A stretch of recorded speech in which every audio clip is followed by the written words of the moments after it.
Saya Stefani. Saya Weda. Oke, pada episode kali ini kita akan ngobrol santai terkait perhutanan sosial. Jadi pada kesempatan kali ini kita akan mengulik kilas balik bagaimana success story dari keberhasilan pengolahan perhutanan sosial.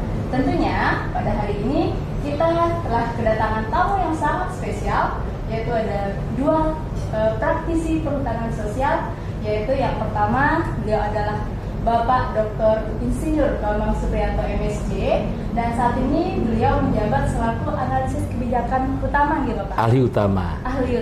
Iya. Dan juga saat kesempatan ini hadir di tengah-tengah kita Bapak Dr. Sidi. Beliau adalah Nasional Koordinator pada Small Grant GEF, yaitu Global Environment Facility. Selamat datang Bapak-Bapak. Baik, terima kasih undangan yang luar biasa. Oke Bapak, kami juga mengucapkan terima kasih atas kehadiran Bapak di tengah-tengah kami, meluangkan waktu untuk ngobrol santai gitu Pak. Sukma. Semua betul. Bahasa Bali yang keren itu. Saya duluan tadi. Oh iya. Bapak keren dan luar biasa. Jadi pada kesempatan kali ini mungkin kita mewakili Sobat Khusus. Pastinya Sobat Khusus belum begitu ini Pak ya. Bagaimana sih sebenarnya pengelolaan perhutanan sosial begitu. Nah di sini kami mewakili Sobat Khusus untuk membuka gitu cerita-cerita bagaimana success story-nya ini bisa terbentuk begitu. Sebenarnya yang pertama mungkin kami akan ngobrol santai dengan Pak Bambang. Baik. Gitu, Ya. Jadi Sobat Khusus perlu ketahui juga Bapak Bambang ini sebelumnya pernah menjabat selaku Direktur Jenderal Perhutanan Sosial dan Kemitraan Lingkungan. Dan untuk masa jabatannya nggak main-main. Beliau menjabat selama 7 tahun. 7 tahun, betul 7 tahun. Dari 2017 hingga 2023. 24. Nah, keren sekali dia ini.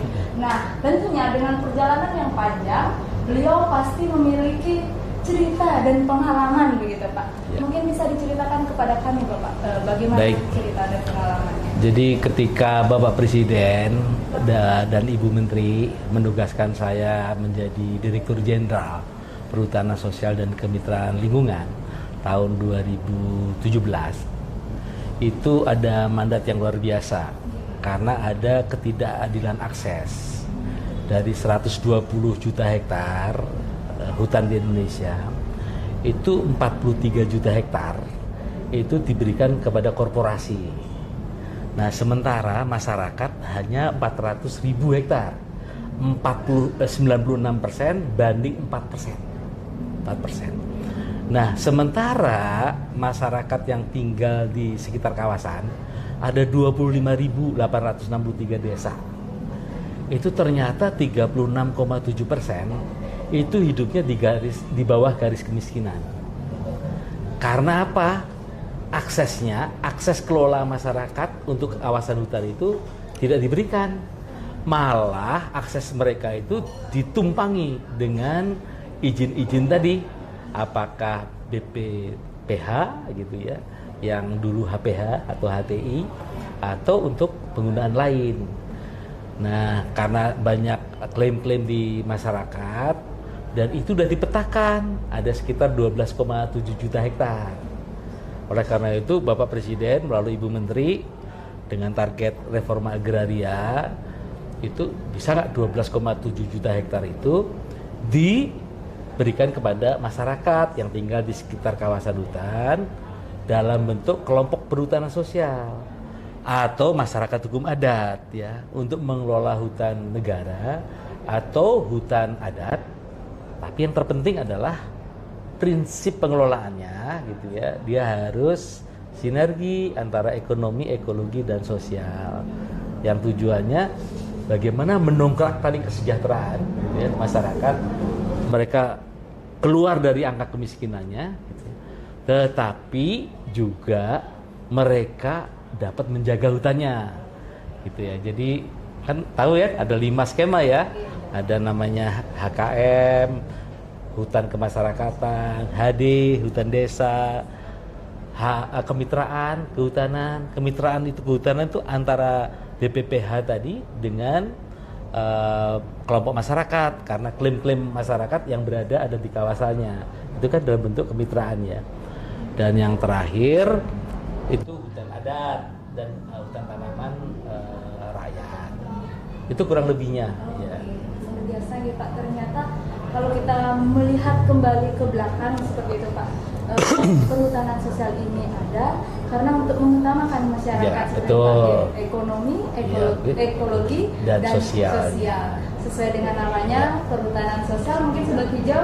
Jadi karena kita bersentuhan langsung di lingkungan masyarakat sehingga melewat campur tangan beliau dan pemikiran beliau adalah sukses story dari pengelolaan perhutanan Ya, sosial. sukses story-nya kan dari 400 tadi, ketika saya keluar 2024 berapa? 8,1 juta hektar. Wow, Dan luar biasa. sekarang 8,3 ya, 2 tahun 2026 ini menjadi 8,3 juta hektar.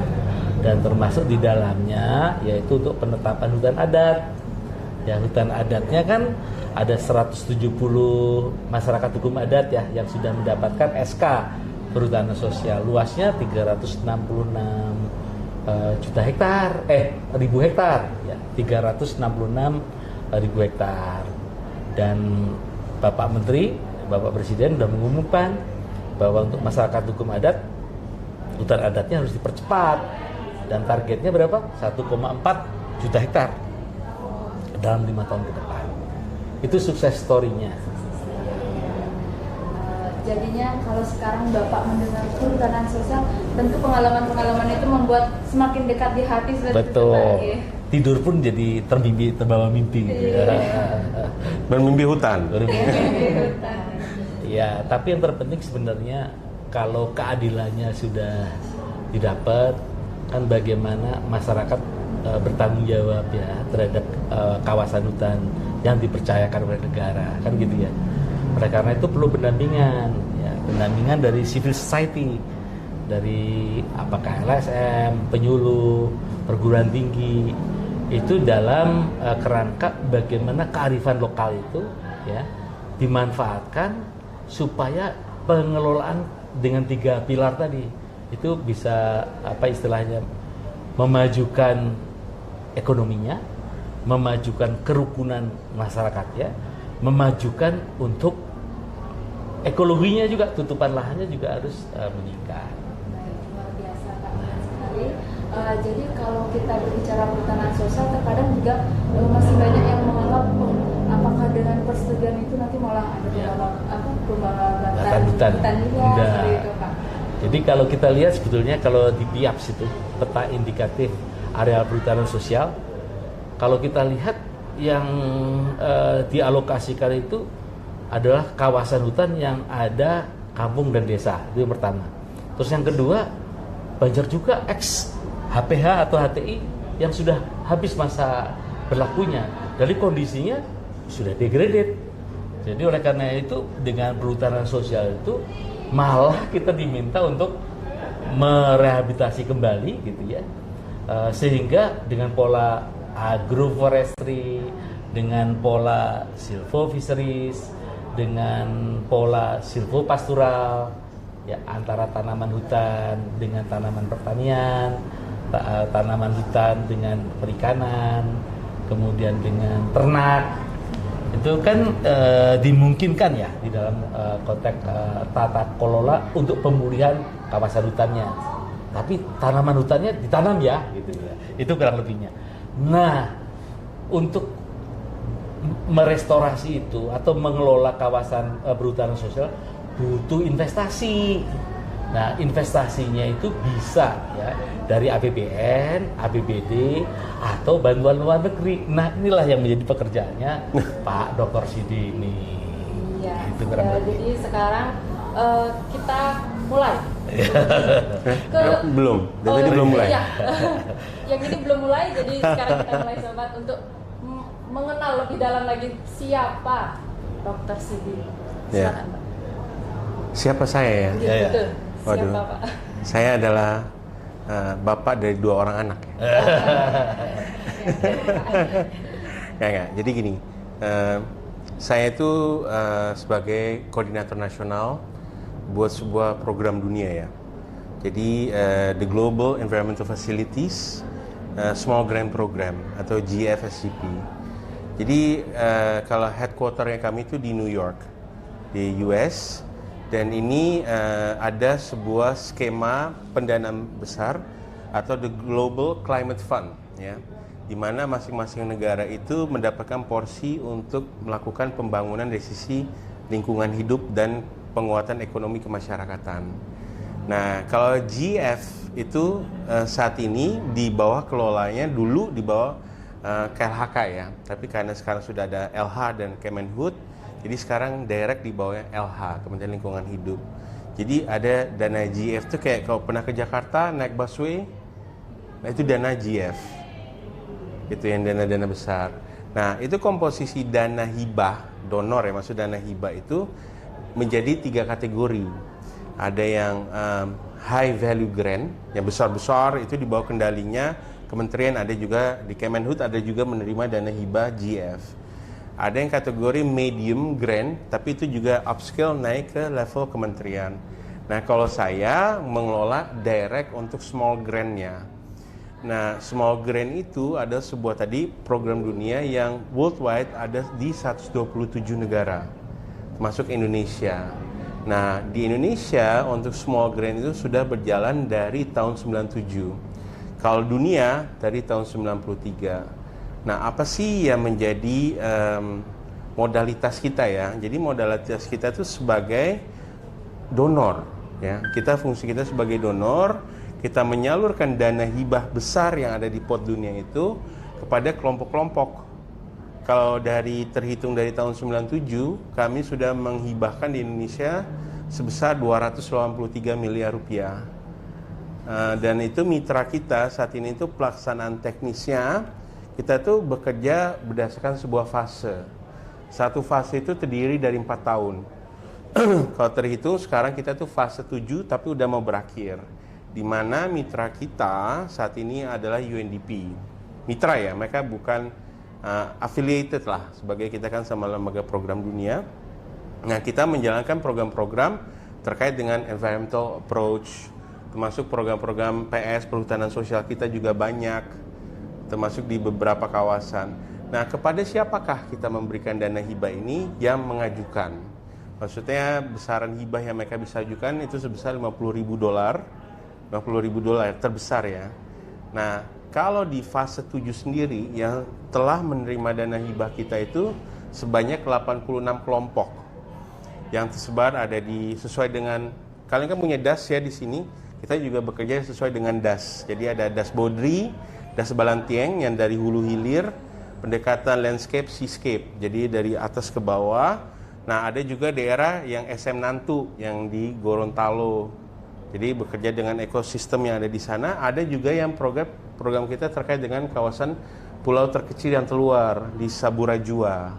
Jadi itu pulau yang perbatasan dengan Australia. Jadi terluar. Nah, dari 86 kelompok ini, kami itu penyaluran dana hibah di mana mereka melakukan aktivitas-aktivitas untuk restorasi degradasi tanah, kemudian untuk kegiatan yang dari penanaman mangrove hingga mereka yang kopi. Jadi cukup banyak variasi program usulan, bahkan sampai tenun aja ada, bermacam-macam. Ya, kembali lagi menjadi istilahnya kalau bahasa government ya, tupoksinya kita adalah benar-benar melihat sebuah senyuman untuk warga Indonesia begitu. Kalau dimulai dari 97, jujur saya baru lahir. Ternyata sudah lama sekali. Sudah. Dimulai sampai saat ini. Sudah banyak sekali bantuan-bantuan yang ada sampai di Indonesia. Nah, kalau saya boleh tahu, apa aja yang sudah dibantu diberikan ke kelompok kita yang ada di Indonesia seperti itu, Pak? Jadi bentuk bantuan kita tuh bervariasi ya. Jadi teman-teman, ada yang bantuan mereka secara modal.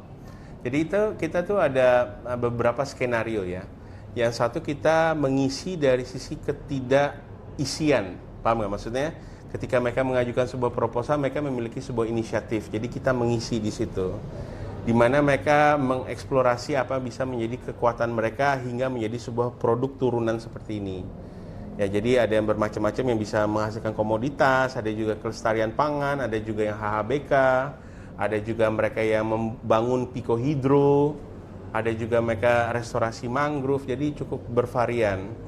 Kemudian dari sana ketika fasenya sudah akan berganti saat ini ya, kan kita udah mau shifting ke fase 8, kita ada injeksi nama program lagi. Ada 2 program yang saat ini kenapa kita lagi di Bali adalah kita melihat ada nggak potensi mereka yang ada kedekatan dan relasi dengan masyarakat adat. Di mana kita ada dana lagi memberikan kepada mereka, yuk kita program-program masyarakat adat. Nah, maka kita di sini ada sebuah konsorsium besar. Kemudian yang ada lagi, yang misalkan kita menginjeksi, oke, ketika kalian secara organisasi terbentuk, kemasyarakatan melibatkan masyarakat adat tersebut juga dilibatkan, kita membentuk mereka secara kelembagaan. Kita memiliki program additional dengan mitra juga namanya Bumi, bantuan usaha melalui investasi. Jadi mereka tuh ada membentuk unit usaha yang bisa mereka berdiri sendiri, karena harus diketahui teman-teman bahwa dana yang kita berikan tuh nggak abadi. Kita modelnya bukan hit and run ya. Ada skema yang kita membuat agar itu berkelanjutan, tapi kita nggak bisa selamanya menyuapi masyarakat. Jadi kita harus berganti area, berganti sepanjang fase itu kita berganti area. Jadi kalau secara total kita dari fase 1 sampai fase 7 itu udah ratusan penerima hibah kita.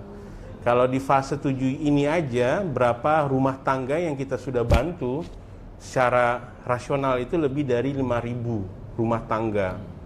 Di mana berdasarkan catatan pendapatannya yang telah kami peroleh dari mitra itu memang dari sisi livelihood ya, itu ya alhamdulillah sih mereka sudah ada pendapatan lebih daripada sebelumnya.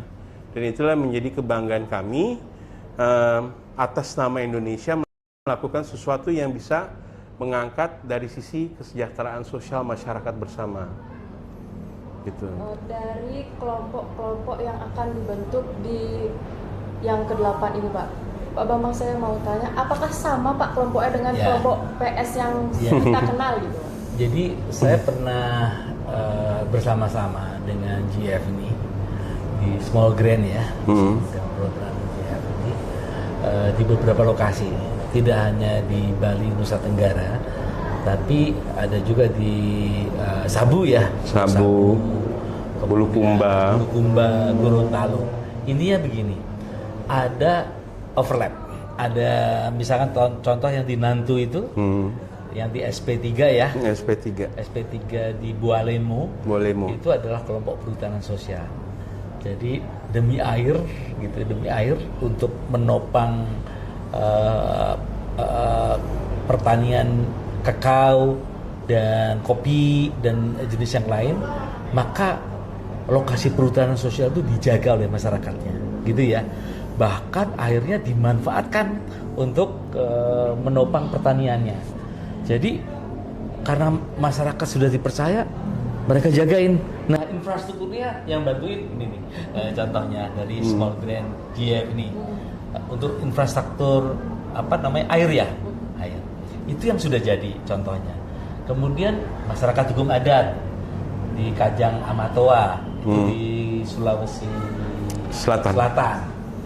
Itu juga untuk pelestarian kebudayaannya, kearifan lokalnya.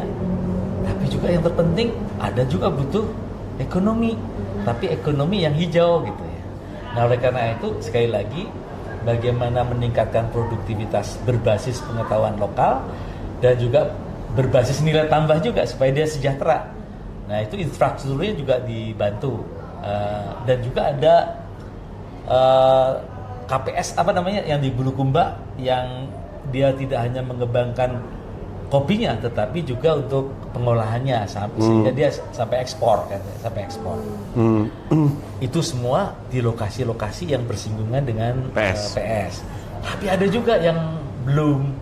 Oleh karena itu tadi pagi saya dorong di dalam kick off program namanya program penguatan areal konservasi kelola masyarakat. ICC. Ya itu ya.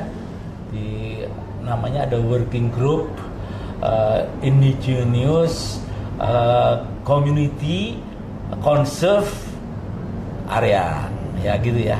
Ya itu tadi pagi saya baru katakan. Nah, tolong bagi kelompok-kelompok masyarakat yang berdekatan dengan kawasan hutan, tolong dipercepat ya, kelompoknya dibuat atau kelompoknya sudah ada sebenarnya. Kemudian petanya dibuat, kemudian subjek objeknya KTP-nya dikumpulkan.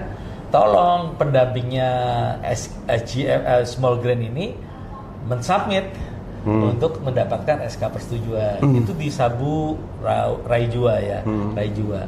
Dan ada tempat-tempat yang lain. Jadi intinya program itu bisa untuk pra dan juga untuk pasca. Kalau yang sudah punya SK berarti untuk nilai tambah gitu ya. Sedangkan kalau yang belum, nilai tambahnya dia udah duluan ini, tetapi legalnya juga dibangun untuk keberlanjutan. Jadi ini adalah semacam sinergisitas. Oleh karena itu saya mau datang dan saya memberi semangat teman-teman. Bahkan saya share petanya itu, peta PIAPS-nya. Jadi dari 12,7 baru 8,3 kan? Masih ada PR tuh. Bantuin PR-nya ini bisa nggak? Terus yang kedua, yang 8,3, yang 11.000 kelompok itu bisa nggak dibantu? Kalau dana APBN kan nggak cukup. Bisa juga dari dana publik. Ini kan dana publik ini, ya betul ya, ini dana publik ya, untuk membantu. Termasuk dana pemerintah Indonesia ya, juga. Termasuk dana pemerintah Indonesia supaya KUPS-nya naik kelas gitu ya. Itu kurang lebihnya. Jadi kita bangun sinergisitas, tidak hanya dengan ini, tapi juga dengan para pihak yang lain. Gitu. Misal saya kelompok nih, Pak. Ya. Saya ingin mengajukan permohonan bantuan. Apa aja Pak yang harus disiapkan? Terus ribet nggak sih Pak untuk pengajuannya? Nah, oke. Jadi gini, kamu kelompok apa dulu? Kelompok hutan adat. Oh, hutan adat. Oke. Ada. Jadi gini, kami itu membuka open call, maksudnya mereka bisa mengajukan dana hibah kita itu ada yang sifatnya itu fase, jadi di awal sebuah fase. Nah, fase kita yang akan kita start untuk OP8 itu di bulan Juni. Ya, Juni 2026 yang akan berdurasi selama 4 tahun sampai 2030. Tapi di antara cycle satu OP itu, kita juga ada kadangkala open call untuk kategori low value grant, jadi di bawah lebih kecil lagi. Dan itu sifatnya ad hoc. Jadi insidental, tiba-tiba kita mendapatkan dukungan dari misalkan dari IKI, kementerian dari Jerman, dia injek ke kita, ini kita ada bisa nggak dari GFSGP Indonesia menjalankan. Nah, kita ada open call yang sifatnya ad hoc itu. Tapi menjadi pertanyaan, apakah dari misalkan kamu kelompok masyarakat adat Bali bisa mengajukan? Tentu bisa, karena kami di Bali ini juga banyak sekali mitra kita. Selama sebuah kegiatan kami berada itu, misalkan Yayasan Wisnu, kemudian kita punya, kalau pernah ke Nusa Lembongan, pernah kalian di situ ada sepanjang pesisir itu ada rumput laut, pernah lihat itu? Itu ada program kita. Itu investasi kita untuk di sana untuk penguatan masyarakat coastal community untuk livelihoodnya dari seaweed itu. Dan beberapa area misalkan di Bali Utara untuk kakao. Jadi cukup banyak kita juga hadir di Bali. Dan kita misalkan besok kita juga ada ke Desa Taro yang konservasi kunang-kunang. Beliau akan ke depannya ya insya Allah bisa menjadi mitra kita. Jadi kami itu tidak membatasi siapa yang mengajukan kemitraan dengan kami. Asal objektif utamanya adalah kepentingan untuk masyarakat Indonesia. Gitu. Ya. Jadi yang terpenting lagi sebenarnya program-program yang semacam GF Small Grant ini kan dari lokal, tapi ingin berkontribusi tidak hanya untuk masyarakat dan nasional, tetapi juga internasional. Global. Jadi contoh ya, kenapa kunang-kunang, kan nanti ada pertanyaan tadi, kok kunang-kunang sih gitu ya? Nggak betul bahwa yang ada yang namanya konservasi itu tidak harus di kawasan konservasi. Tapi boleh juga di lokasi perhutanan sosial. Adat, budaya itu konservasi juga, gitu ya. Kemudian tidak hanya habitat taman nasional, tetapi jenisnya juga. Kayak jenis kunang-kunang dan lain sebagainya itu bisa dikonservasi oleh kelompok masyarakat. Dan saya dengar penelitian kunang-kunang tuh mau dibantuin dengan small grain ini. Nah, gitu. Karena indikator sebuah daerah itu bersih, sehat, itu adalah dengan baik kunang-kunang. Ya. Gitu. Jadi dari lokal ke global.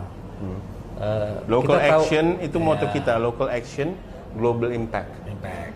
Jadi kami itu, jadi gini, di antara 127 SGP di Indonesia, di dunia, kami adalah penerima dana terbesar.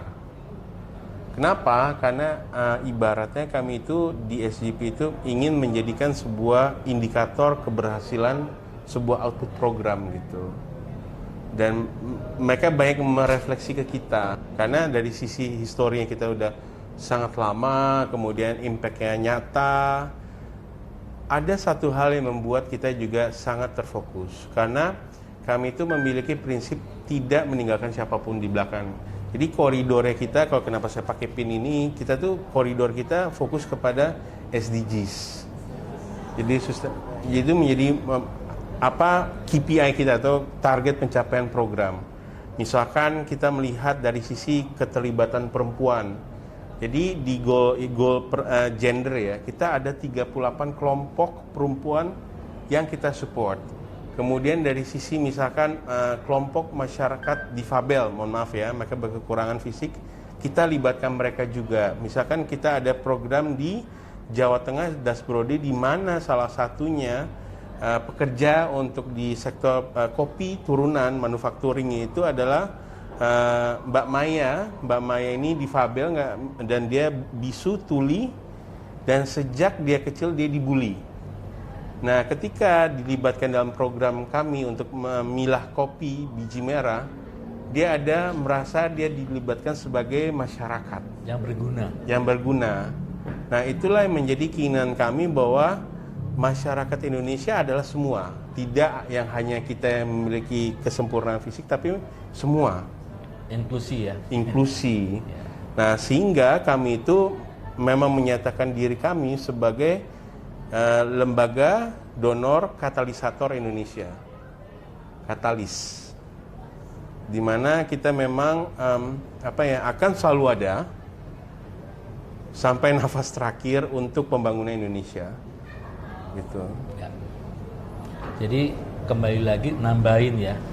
Tadi selain indikator kesehatan masyarakat, perekonomian wilayah, kemudian masyarakatnya damai karena dengan kelompok tadi, proses-proses interaksi komunitasnya yang bagus. Tapi impact-nya tadi, impact yang jangka panjang tadi, misalnya contoh di dalam RKPS itu kan disetujui ada ruang perlindungan, ada ruang pemanfaatan kan, perlindungan, betul nggak? Di dalam konteks pemanfaatan kita pakai agroforestry, tutupan lahannya naik nggak? Kalau naik kan berarti untuk penurunan emisi ya kontribusinya menjadi besar. Kita punya ada namanya NDC, ada namanya VOLU ya. Jadi NDC itu bisa tercapai salah satunya melalui VOLU target 2030. Artinya apa? Supaya temperatur dunia tidak naik 1,5 sampai 2%, 2 derajat ya. 1,5 sampai 2 derajat kayak gitu. Nah, itu dari lokal ke global salah satu indikatornya. Dan ada indikator yang lain selain iklim, juga masalah biodiversity. Ya, kalau lindung kan berarti ada keragaman hayati yang dijagain. Padahal kalau kita lihat ada Kunming Montreal Biodiversity Action itu, plan itu ya, tahun 2022 sampai 2030 bahwa minimal 30% ya kawasan hutan itu harus diprotek dan di-manage ya untuk tujuan keanekaragaman hayati tadi. Dan yang itu kalau nggak salah target nomor 2. Kalau target nomor 8-nya ya, kenaikan temperatur tadi tidak membuat kerusakan terhadap keanekaragaman hayati. Kita naik sedikit. Bulukumba mereka adalah kelompok penyintas lepra.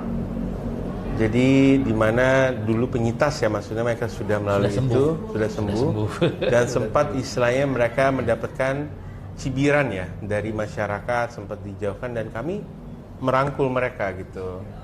Jadi melibatkan mereka aktif dalam kebun perkarangan gitu. Ya. Mungkin sedikit aja Pak, mungkin ada pesan Ya. kepada para, apalagi yang pemegang persetujuan, apa pesannya untuk program yang berkelanjutan di perhutanan sosial? Jadi yang pertama, bahwa program perhutanan sosial itu program bersama, tujuannya mulia ya, untuk masyarakat, untuk mengelola secara penuh ya terhadap kawasan hutannya. Yang terpenting, kata kuncinya adalah lestari. Lestari yang memberikan kemanfaatan untuk kesejahteraan dan dunia yang lebih baik. Oleh karena itu, sekali lagi, program perhutanan sosial harus tetap berlanjut dan tetap harus memberikan kemanfaatan yang luar biasa. Sidi, silakan. Terakhir Pesan saya ya. Dari Bapak Sidi sendiri bagaimana? Sebenarnya kalau saya sih mudah ya. Jadi saya ingin memberikan semangat kepada semua ya warga negara Indonesia, 278 juta orang, bahwa inti gini, pesan saya sederhana. Selama matahari masih terbit di Indonesia, dia membutuhkan kamu gitu loh. Membutuhkan kamu untuk hadir membangun dia. Karena Indonesia itu adalah nafas kita.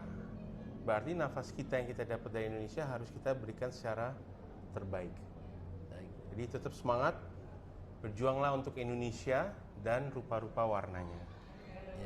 Salam perhutanan sosial. Salam perhutanan sosial dan lestari. Lestari.